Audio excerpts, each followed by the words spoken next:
up, you guys? Welcome back to the channel. Thank you so much for clicking on today's video. So before I get into the topic of today's video, I need to say thank you guys so much for 500,000 subscribers. That's 500,000.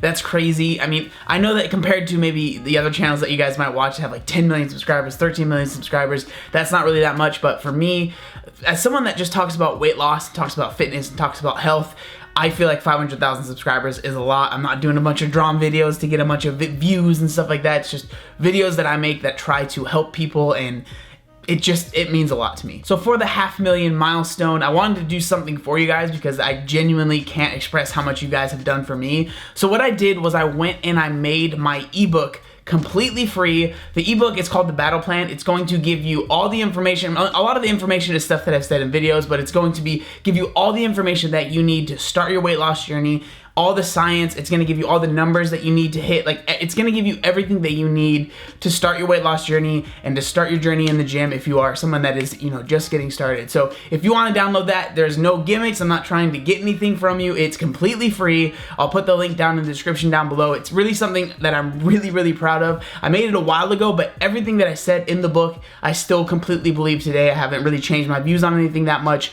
So it really is, I feel, a really good tool. And I mean, it's literally completely free for you guys. I just wanted to do that for you guys to just show you my appreciation. So today I want to talk about, this is actually a question that I get a lot, and I've actually had a lot of you guys message me and stuff and say, hey, I think this would be a good idea for a video. So today we're going to be kind of talking about why it seems like it's easier to lose, say, your first 30 pounds, right? Why is it easier to lose your first little bit of weight, but then that last little bit of weight is so much more difficult? So that's what we're gonna talk about today. Now, I do wanna say that everyone's weight loss journey is different. So I think everyone's gonna have a certain little bit different reasons as to why, it might be a little bit easier to start losing weight, and then once they get closer to that end weight, it might be a little bit harder. But I'm just gonna bring up a couple things that I feel like are pretty much like overarching themes that I've seen, and a lot of people, myself included, that are trying to lose weight, like why it seems to be a little bit easier to lose weight at the beginning. So I do wanna say that I definitely believe that this is true, that it is easier to lose weight at the start than it is, once you are closer to that goal weight, or,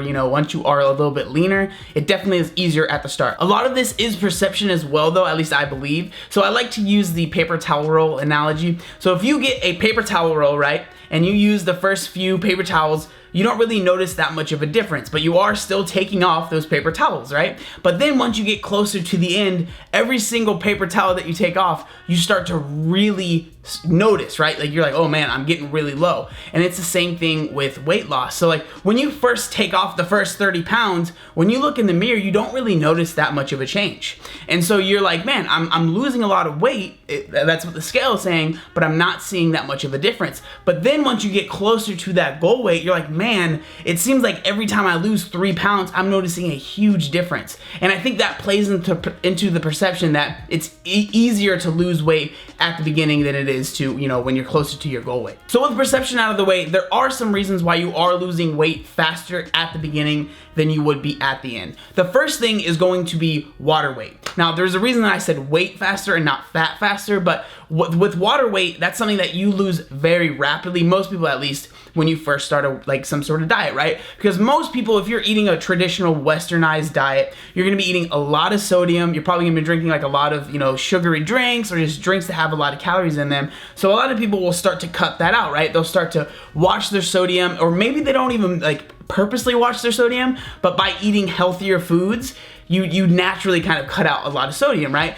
So you're cutting out a lot of sodium, and you are going to be in a caloric deficit. So you're going to lose a ton of water, because the reason that you hold on to water is if you have more sodium, you're going to be holding on to more water. So you're cutting that stuff out. And if you're a morbidly obese individual, you're going to be holding a lot of water weight, so you're gonna drop that really quick. So you're gonna lose that first, initial 15 pounds super easy, and it's gonna feel really, really easy. But the further you go along in your journey, the less that, water weight is gonna really play into that total weight loss. But you are definitely losing a lot of water at the very beginning. So it seems like it's so much easier to lose weight at the start. And the next one is your total caloric deficit that you're actually in. So a lot of people kind of don't realize, but when you're 300, 400 pounds, your TD TDEE, what that stands for is total daily energy expenditure. Basically, how many calories you're burning throughout a day.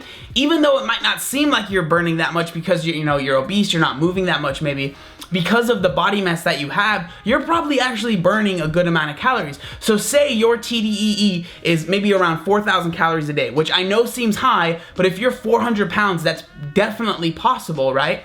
But you start your deficit, and I would say a lot of people start their deficit, say they start their calories at 2,500 calories. A lot of people start even less than that, right? But you start your diet, you're saying, I'm gonna eat 2,500 calories. So you're now at a 1,500 calorie deficit at the very start of your journey. Now, if everything goes according to plan and you start to lose weight, say you're that 400-pound individual, now you've lost 150 pounds, so now you're weighing 250 pounds, but you're still eating 2,500 calories, you could easily either be over your TDEE now or just barely under it. So now you're not burning as many calories compared to what your TDEE was at the start. So now you need to kind of switch how many calories you're eating. This is just natural. This is just what happens. And a lot of people, they don't think about, I need to change up how many calories I'm eating because how big I am, how much mass I take up, that determines a big part of how many calories I'm actually burning throughout a day. This next one is going to be a little bit less scientific, a little bit more anecdotal. This is coming from my own experience, and experience that I've had, working with other people. But what I've noticed is that when you first start a diet, you're so gung-ho that a lot of people, they don't have cheat meals, they don't have cheat days, they don't, pick on other foods or try and kind of cheat on their diet a little bit. They're very strict. But then once you've lost 120 pounds, 150 pounds, whatever it might be, it's a lot harder to stay as strict because it's so much easier to have that voice in your head that's like, you've lost X amount of weight, you've lost 150 pounds. Why not just have that cupcake? Why not just enjoy that food with your friends? And there's nothing wrong with doing that. I'm not saying there's anything wrong with doing that, but that plays into the reason why, it might be a little bit harder to lose that that last 10 pounds because you have that voice in the back of your head. And again, it can be completely right. Like you definitely should probably go out with your friends. You should probably, hang out and do all those things, but that is going to affect your weight loss, right? So it's just so much easier to fall into that trap and listening to that voice in your head that's saying you should, have that cupcake or whatever, because when you're at the start of your journey, you have that set goal, you know what you want to do, you're not going to let anything get in the way. That's exactly how it was for me, and that's what happened. Like, I was so focused at the start, and then that focus kind of starts to dwindle. And I'm not even saying that's a completely bad thing, because again, you can't lose weight forever, but you get to a point where you're like, man, I really want to lose this last 10 pounds, but man, I've lost 150 pounds. Like, how big of a deal is it really? And that kind of plays into why it feels like those last 10 pounds are so much harder to lose. And now just for a little bit of advice that I have for people out there that are, starting their weight loss journey, or, you want to start your weight loss journey, is start slow. There's no reason, you don't need to lose weight super fast. And personally, I've seen people, if you start your deficit and you start your diet at 1,500 calories, once you get to a point where that's no longer working, you're gonna have to drop those calories. And where do you really have to go from that, right? You're gonna go to maybe 1,000 calories and starving yourself. So what I always say is try and eat as many calories as you can, but still lose weight. And then once the weight loss stalls a little bit, just drop your calories by maybe 200 calories and see what happens from there. I don't think it's ever a good idea to start your deficit off super crazy high, right? I'm at a 2,000 calorie a day deficit. It's enticing because you will see that weight come off very, very quick, right? We've all seen The Biggest Loser. We've all seen extreme weight loss. You see those people lose weight really fast. It's really cool. It makes for great TV.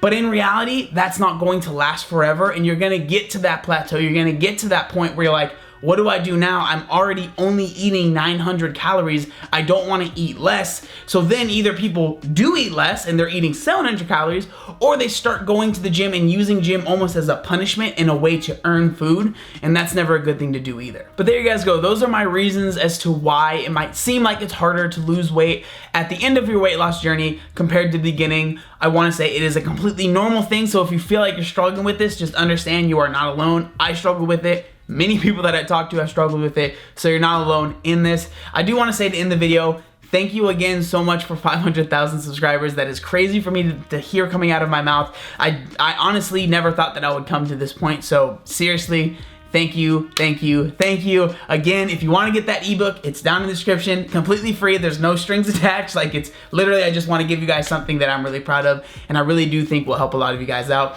But with that being said, thank you guys so much for watching today's video. Make sure you like, comment, and subscribe. There was one other thing that I wanted to say. Oh yeah, look up our fam.